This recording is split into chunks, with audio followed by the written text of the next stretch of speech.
Lunch here at the British Museum staff canteen has always been a pretty international affair. It's not just the scholars and the curators who come from all around the world. It's also, of course, the food. As today is one of my healthy days, I'm at the salad bar, looking in among the greens at a fairly standard run of potato salad, rice, sweet corn and kidney beans. What I find interesting about these vegetables is not just that they come originally from all over the world, but that none of them would exist in the form they do today if the plants they come from hadn't been carefully chosen, cherished and modified in a long process that began about 10,000 years ago with some intrepid and ingenious Ice Age cooks. Everyone did these things. And the families existed as families because you did it not for yourself, but for the family. We needed some new evolutionary tricks in order to spread out into increasingly hostile environments. A history of the world in 100 objects.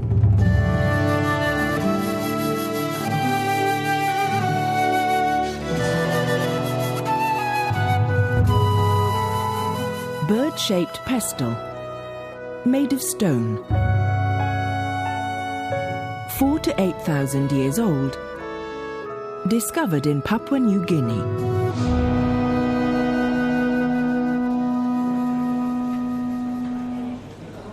In previous programmes, we've looked at how our ancestors moved around the world. In this week's programmes, I'm going to be focusing on what happened when they settled down. This is a week full of ancient animals, powerful gods, dangerous weather, good sex, and even better food.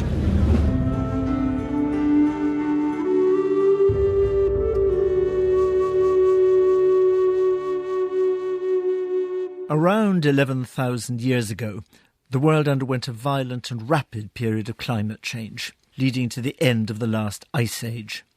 Temperatures increased by as much as 7 degrees centigrade in 100 years, and sea levels rose by over 100 metres. Ice turned to water, snow gave way to grass, and the result was slow but profound changes in the way that humans lived. Over the course of this week, I'll be covering about 7,000 years of human history, when, as the Ice Age ended, people in many different parts of the world began to breed animals, grow plants, and eat differently.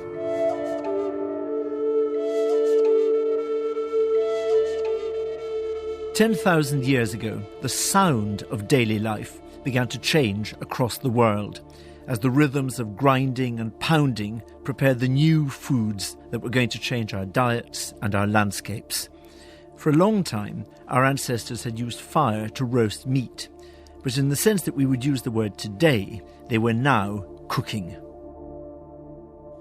There's an enormous range of objects in the museum that we could have chosen to illustrate this particular moment in human history, when people literally start putting down roots and cultivating plants that will feed them all year round.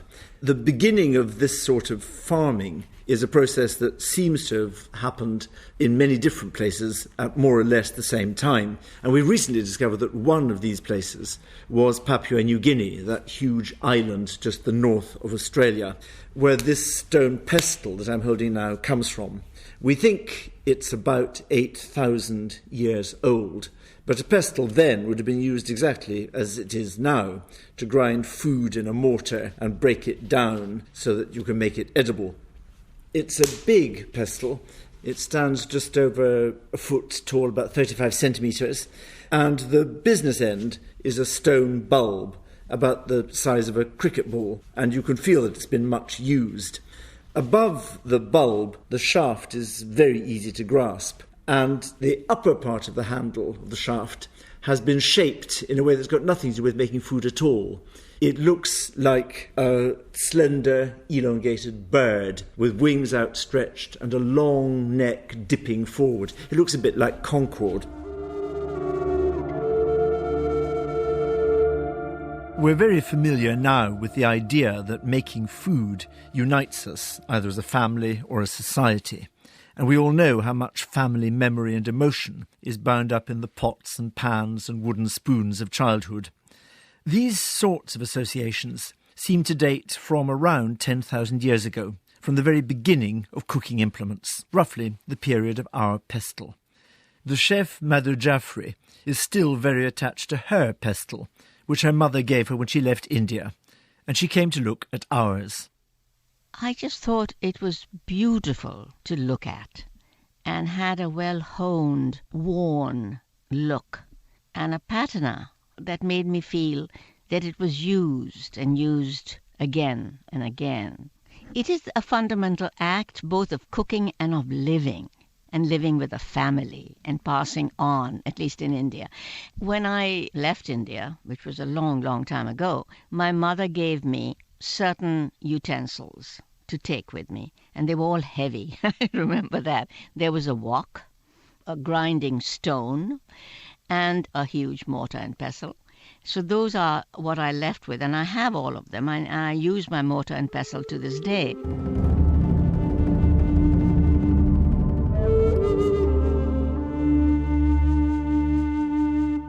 Other stone pestles and mortars have also been found in New Guinea, and what they show is that there were ancient farmers growing crops in the tropical forests and grasslands here around 10,000 years ago. This relatively recent discovery has upset the conventional view that farming began in the Middle East, in what's called the Fertile Crescent, and from there spread across the world. We now know that, in fact, this particular bit of the history of humanity happened simultaneously in many different places. Clearly, a lot of us became farmers at the same time.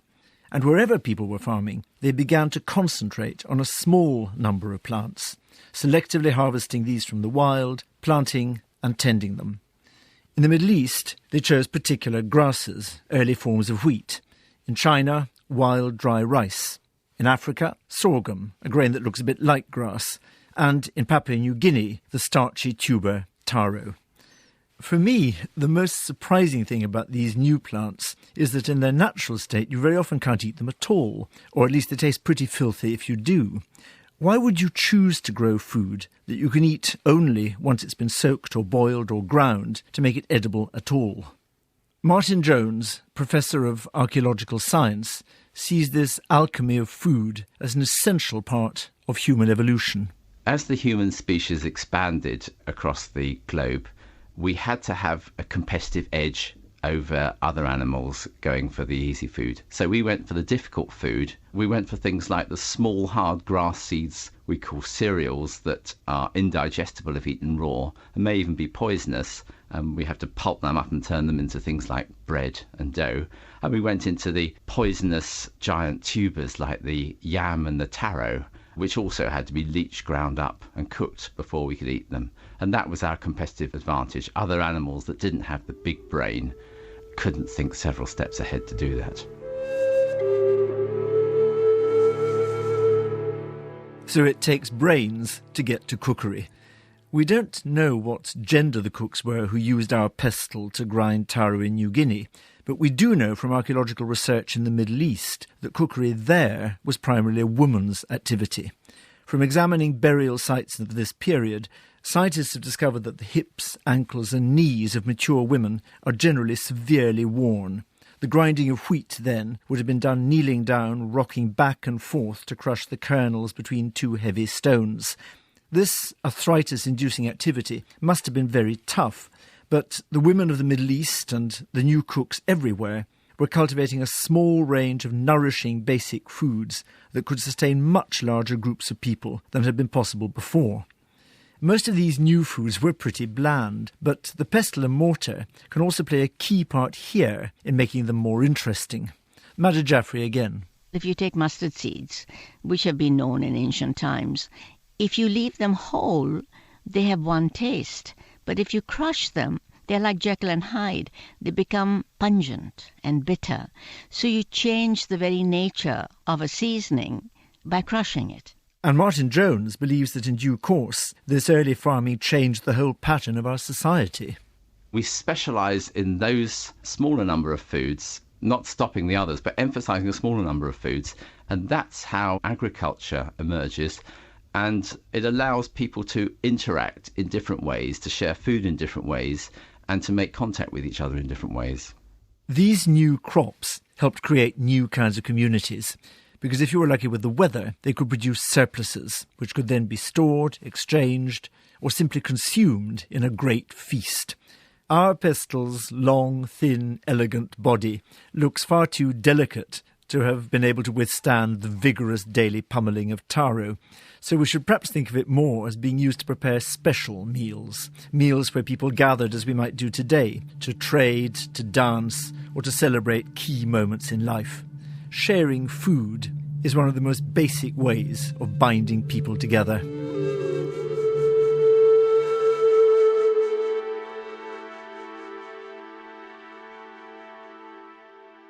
Looking at the food in the British Museum canteen, so much of it flown across the world, I'm struck by the fact that while we all travel more and more freely, we depend on food grown by people who cannot move, who must stay on the same piece of land. We're all increasingly aware of how vulnerable this makes farmers across the world to any change in climate, and this dependency on regular, predictable weather led the farmers of 10,000 years ago to identify gods of food and of climate who needed constant placation and prayer in order to ensure the cycle of nature and safe, good harvests. Now, most people look to governments and to campaigners like Sir Bob Geldof. The whole psychology of food, where it stands, where it places us, is, I think, more important than almost any other aspect of our lives.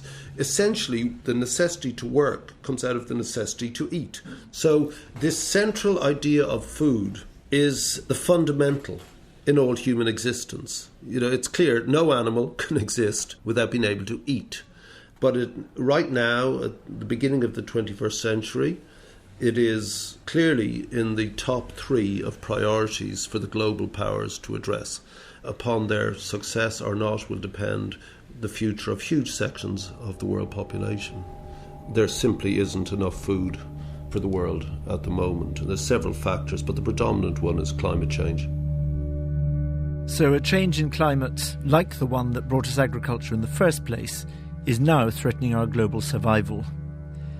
Just after the Ice Age, the growing population that the new foods allowed was, of course, not a problem, but a positive advantage. The first settled societies increased quickly in numbers, and as long as the weather allowed, they developed new, stable communities. Tomorrow, I'll be focusing on the fertility not of the land, but of the people farming it. I'll be looking at a stone sculpture that's the first representation anywhere of a couple making love.